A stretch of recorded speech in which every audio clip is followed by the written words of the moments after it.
सेठ ने अभी दुकान खोली ही थी कि एक औरत आई और बोली, सेठ जी, ये अपने 10 रुपए लो। सेठ उस गरीब सी औरत को प्रश्नवाचक नजरों से देखने लगा, जैसे पूछ रहा हो कि मैंने कब तुम्हें 10 रुपए दिए। औरत बोली, कल शाम को मैं सामान ले गई थी, तब आपको 100 रुपए दिए थे। 70 रुपए का सामान खरीदा था, आपने 30 रुपए की जगह मुझे 40 रुपए वापस दे दिए। सेठ ने 10 रुपए को माथे से लगाया, फिर गले में डालते हुए बोला, एक बात बताइए बहन जी, आप सामान खरीदते समय कितने मोल भाव कर रही थी?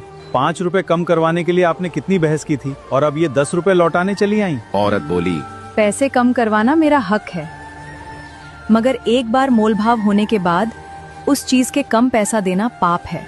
सेठ बोला, लेकिन आपने कम पैसे कहाँ दिए? आपने पूरे पैसे दिए थे।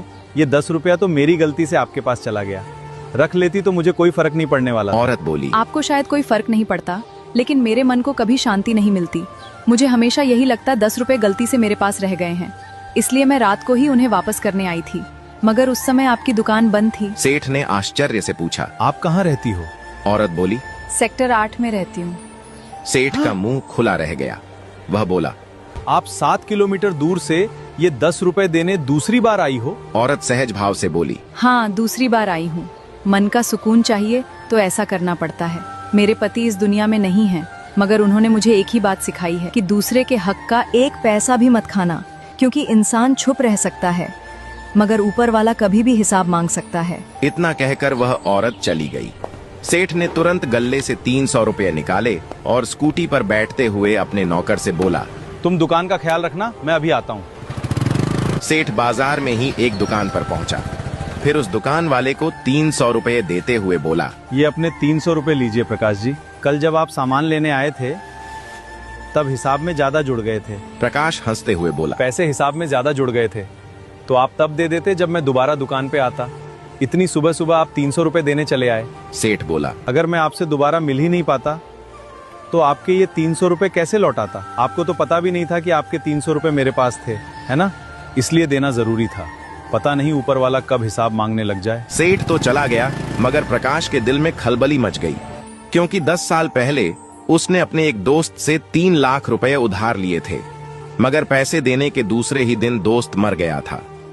दोस्त के घर वालों को पैसों के बारे में पता नहीं था, इसीलिए किसी ने उससे पैसे वापस नहीं मांगे थे। प्रकाश के दिल में लालच आ गया था, इसलिए खुद पहल करके पैसे देने वह नहीं गया। आज दोस्त का परिवार गरीबी में जी रहा था। दोस्त की पत्नी लोगों के घरों में झाड़ू पोंछा करके बच्चों को पाल रही थी, फिर भी प्रकाश उनके पैसे हजम किए बैठा था। सेठ का ये वाक्य पता नहीं कब ऊपर वाला हिसाब मांगने बैठ जाए। प्रकाश को डरा रहा था। प्रकाश 2-3 दिन तक टेंशन में रहा। आखिर में उसका जमीर जाग गया। उसने बैंक से 13 लाख रुपए निकाले और पैसे लेकर दोस्त के घर पहुंच गया। दोस्त की पत्नी घर पर ही थी। वह अपने बच्चों के पास बैठी बतिया रही थी कि प्रकाश जाकर उसके पैरों में गिर गया। बोला, भाभी जी माफ कर दो, बहुत देर हो गई। कौन सी बात? प्रकाश बोला, 10 साल पहले मैंने आपके पति से 3 लाख रुपए लिए थे। शुरू में मैं पैसे लौटाने की कंडीशन में नहीं था। आज मैं समर्थ हूं, इसलिए पैसे लाया हूं। आपके 3 लाख रुपए अब ब्याज सहित 13 लाख रुपए हो गए हैं। लीजिए, अपनी अमानत संभालिए। एक एक रुपये के लिए संघर्ष कर रही उस विधवा औरत के लिए 13 लाख रुपये बहुत बड़ी रकम थी। पैसे देखकर उसकी आंखों में आंसू आ गए। वह प्रकाश को दुआएं देने लगी जो उसने ईमानदारी दिखाते हुए पैसे लौटा दिए। ये वही औरत थी जो सेठ को 10 रुपये लौटाने 2 बार गई थी। कहानी का मोरल अपनी मेहनत और ईमानदारी का खाने वालों की ईश्वर परीक्षा जरूर लेता है, मगर कभी भी उन्हें अकेला नहीं छोड़ डालता। इस वीडियो को बनाने में हमें बहुत मेहनत लगी है, तो अगर आपको ये वीडियो अच्छी लगी हो तो कृपया इसे लाइक, फॉलो और शेयर जरूर करें।